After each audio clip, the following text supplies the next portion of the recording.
out the grid, this for my kids. For my kids happy. Everything we did was real. Everything we did, how we did. All this smoke that I sent, all that smoke never sent. Everything I spoke, what I meant.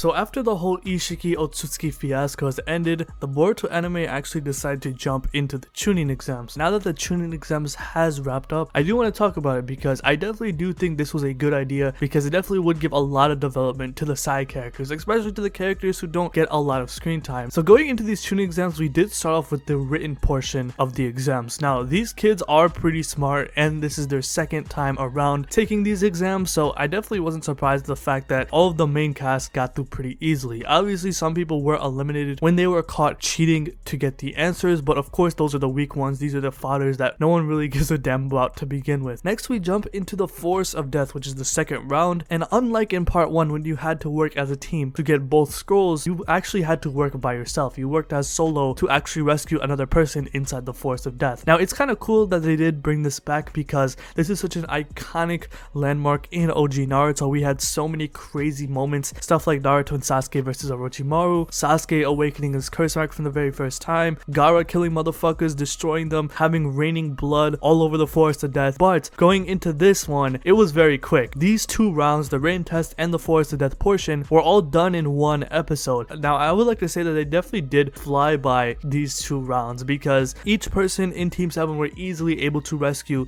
the person that they were designated to, so it was pretty easy. Well, of course more of the weak were whittled out, and this includes the likes of Metal Lee, which I gotta say, I kind of wish Metal Lee got to the final rounds because we would actually see Metal Lee go full power. I feel like Metal Lee is a character that's kind of being wasted. Of course he does have his anxiety problems, which are very hard to get rid of. I definitely do understand. I do have anxiety myself, but I do want to say that it kind of sucks that we didn't get to see Metal Lee get to the final round because I would have loved to see Metal Lee go crazy with those gates, but you know, it is what it is at this point. But I do want to say that with that round, I kind of think they should have extended that a little bit more than just half an episode. With that being called the Force of Death, I would have been thinking that there would have been more time focused in this round and not just brushed over in one episode, because back in OG Naruto with these first two rounds, the written portion was about 2 episodes long and the Force of Death was pretty long. I think it was like 5 to 6 episodes. Meanwhile, in this Chunin exams containing the Force of Death, everyone got through very quickly, and also they kind of brushed through a lot of battles, including Sarada versus Mirai. Obviously in the very beginning of the Boruto anime, we did see Sarada did fight Mirai, and Mirai kind of took her out pretty easily. This is when Sarada just became a genin, but now that Sarada has developed a lot, it's been over 220 plus episodes, you would have thought that we would actually see Sarada versus Mirai, but they did brush over it, and it did look like Sarada did come out on top, which as expected, my girl did get very powerful over time. I would have loved to see that battle between these characters. It would have been pretty cool to see how surprised Mirai would be to just witness how strong Sarada has truly become. It would have been a great battle, man. So they definitely did skip over that. I think that's a missed opportunity right there. And yeah, those first 2 rounds went by very quickly. They did introduce another person. I know people were hyping him up. He's a ninja from overseas. I did forget his name. He had like the Spider-Man no jutsu. I know people were calling it like the Jizz no jutsu. That's pretty hilarious, but he did get whittled out pretty easily in the second round. He had to get saved by Boruto, and of course with Boruto, he did ultimately not finish. The fact that he saved that kid and got his partner back did prove that Boruto could pass the next round. I definitely do think that was cool. So we get to the final round, and before we even get to that final round, I really did like the build up because we had an entire episode preparing for the final round, which of course is the one-on-one battles, which is actually different from the regular Chunin exams because in these one-on-one battles, if you win, you actually become a Chunin. In the OG Chunin exams and in the first Chunin exams of Boruto, you don't actually need to win the tournament in order to rank up in Chunin. It actually depends how you fight, how you portray yourself as a ninja. We saw this with the likes of Shikadai and Shikamaru. They gave up in the end in their fight, but they did prove that they are able to become Chunin. And this is the opposite in this one. If you actually win your fight, you actually become Chunin, which I do like this approach compared to the old Chunin exams. It's much more direct and focused. If you win, you become Chunin, and if you don't win your match, you don't become Chunin. It's very cut dry. And I do want to say they were building up these characters, man. I do want to say with Sai talking to Hokey, Sarada and Chocho's relationship, we know that they're best friends. Sarada talking to Sasuke, of course the famous line of Sasuke telling Sarada that Sarada is much more stronger than him, that he ever was at his age. Let me know what you think about that. You know, I'm not going to go into the whole scaling of that. I know people think Sarada is stronger than Sasuke, Sasuke is stronger than Sarada, Sarada, but I know for a fact motherfuckers were fighting over who was stronger, man. I definitely do think that there's an argument to be made. So now this is where we get into the final round of the Chunin exams, the one-on-one battles. And first we get Hokey versus Enojin, and I'm not gonna lie, I wasn't really expecting much out of this fight because we haven't got much out of Hokey. I call him Kakashi-san just as a joke because he definitely does draw a lot of inspiration out of Kakashi. This kid is fucking busted, dude. Like, I did not expect him to go crazy. Like, when he was fighting Enojin, the way he filled up the entire stadium with that earth style jutsu, man, that was sick. I really did like that. Of course, he is part of the Anbu Black Ops, so it definitely took me by surprise when he was actually working Enojin. The fact that he created this earth style jutsu, which turned out to be a maze that Enojin couldn't get through, it was very surprising, man. And I really enjoyed how it was set up. I think it was very cool, man. Then of course with Enojin trying to wrap up this fight using mind transfer jutsu and Hokey having a mental block to counter a jutsu like this, I thought that was awesome, man. And overall that fight was really good. I definitely did enjoy that. I thought that was pretty awesome, man. So of course Hokey wins in the end, and the way Enojin lost, it was of course he was cocky, he was arrogant, he thought he had this in the bag because he caught him under mind transfer jutsu and he thought the fight was wrapped up by then, but of course he wasn't prepared that Hokey had a mental block to counter this jutsu. So next we move into Wasabi versus Iwabe. Now I'm not gonna lie, I'm gonna say it right now, I did not think it was good. It was just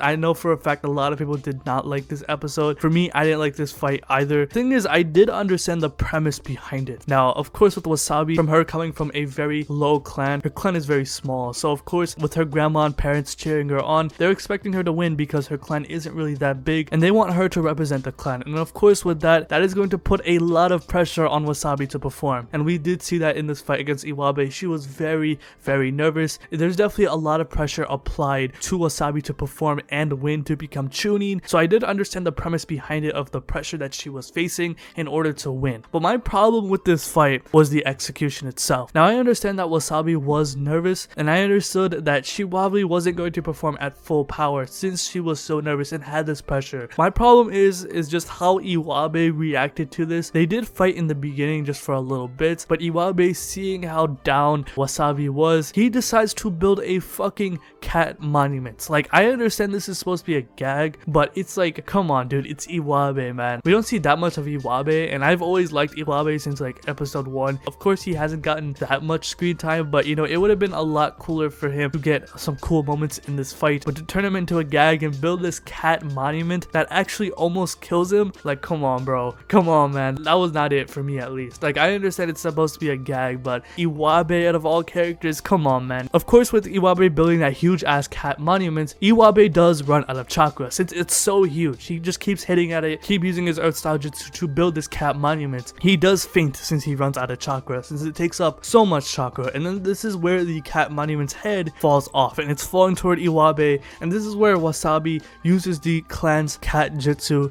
It's basically like a Susanoo, it looks like it. I thought that was pretty cool. The thing is though, the execution of Iwabe motivating Wasabi to use this jutsu in the first place was kind of lame. The episode wasn't that good in my opinion. If you guys like that episode, that's fair enough. Yeah, it was pretty bad. Like, I'm not gonna cap here, I'm not gonna sugarcoat it. It was pretty bad, man. They made a fool out of my boy Iwabe. I know even Naruto even said that it reminded him of his fight against Kiba, but the difference between that fight and this fight in Boruto is that when Naruto was fighting Kiba, they were actually fighting for the entire episode. It was only until the end of the episode where it ended off in a gag where Naruto fired in Kiba's face. Next we got Sarada versus Chocho. This is easily the best episode of the Chunin exams. I do want to say this is how you write Chocho as a character, but I just want to say that I haven't really liked Chocho in the past. I think all the episodes surrounding her have been pretty bad. They've always been just a gag for her, and I just never really enjoyed them. All Chocho centric episodes for me before this episode came out were terrible in my opinion. I wasn't really a fan of it at all. The fact that we had the Chocho arc with her trying to get with a grown ass man when she's a child,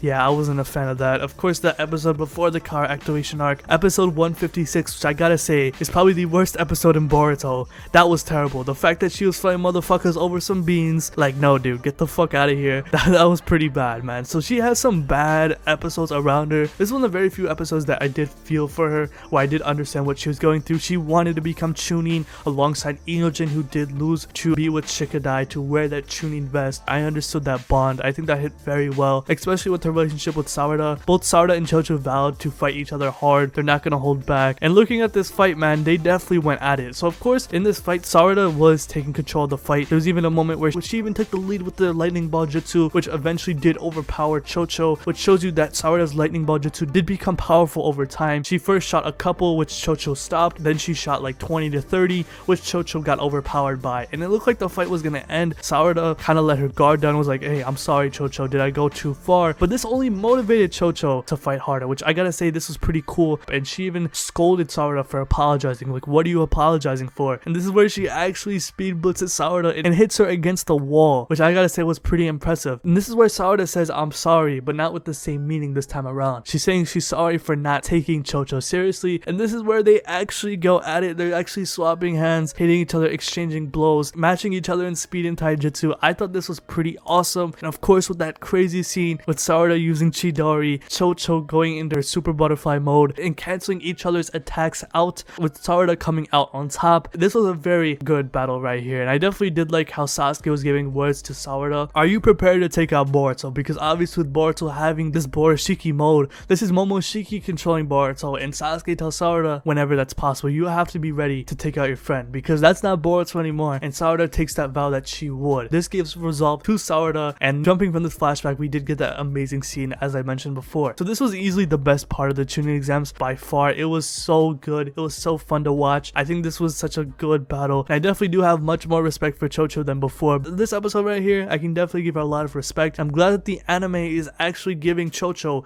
decent development, not something that's just a gag. But these are the type of episodes that I appreciate out of the Boruto anime, because they actually give development to characters that I really don't care about much, but you can actually feel for what they're going for. And after she does lose, she's crying because she didn't become Chunin, and you can feel her pain, man. So I definitely do respect that, and I'm hoping they actually give Chocho more screen time, but not like the screen time like before, but episodes like this where we can actually feel what she's going. So I definitely do want to say that was a 10 out of 10 episode. Next we do have Denki versus Tsubaki. Now this was kind of crazy because I think everyone was expecting Tsubaki to win because Denki's not really a fighter, but knowing that scientific ninja tools are out, my man Denki has turned into Iron Man. Tony Stark in the fucking building. This man got an Iron Man suit, and I think this was pretty funny, man, because he's definitely gotten a lot stronger since like episode 1 where he was introduced. So I definitely do want to say that is pretty cool. But now that he's gotten this Iron Man suit, he was giving Tsubaki a lot of trouble. With this Iron Man type suit, the electricity in his suit can actually help predict the attacks from Tsubaki, and Tsubaki was actually having trouble just to hit her in the first place. So I think that was actually pretty funny to see, because it was like, yo, Denki got a humongous power up using this Iron Man suit. And of course this is allowed, of course with scientific ninja tools being allowed in this Chunin exams, we kind of got a battle between science versus samurai. Of course with Tsubaki being a samurai, she definitely does have a lot of powerful moves in her arsenal. But to be honest with you, with Denki using this Iron Man suit, he does take the lead for a majority of this fight. But then Tsubaki does catch on by bringing in unpredictable moves, using her sheath of the sword, combining it with the sword of her attacks to actually confuse Denki. It definitely was to show that Denki couldn't just over rely on the scientific ninja tools, because Tsubaki does break a part of his suit, and then this is where he actually breaks out of his suit altogether, and he actually uses his own lightning style attack that Denki made on his own just to charge it up. And this is where he actually electrocutes Tsubaki for the win. Now this is actually pretty crazy. I did enjoy this episode a lot. I kind of had a feeling that Denki was going to win, but I do want to say shout out Denki for becoming Chunin. He definitely has come a long way. I'm kind of hyped to see what he can build for the future, because what he built right here has a lot of potential. It was only a prototype to begin with, so it had a lot of malfunctions. We saw in the fight this Iron Man suit did overheat. Well, since it was a prototype, we do know that scientific ninja tools do overheat. We saw this when Kawaki was fighting Goro. His body did overheat since his entire body is modded with scientific tech. So I do want to say for this Chunin exams, it was okay. I think that the idea of it was great, but the execution was a bit rushed, especially with the fact that we did not get to see Boruto versus Mitsuki. They blue balled us in the end. They had to take out Boruto and Mitsuki out of the equation, because these are basically the two strongest fighters among the Leaf Village, among the Konoha Genin. We know that Himawari, when she was with her friends, she was doing some scouting and she found out that Amado was being taken away. This is where Boruto and Mitsuki followed them, and I'm not gonna lie, that alone was kind of weird, because it kind of felt like they were just trying to drag out the episode.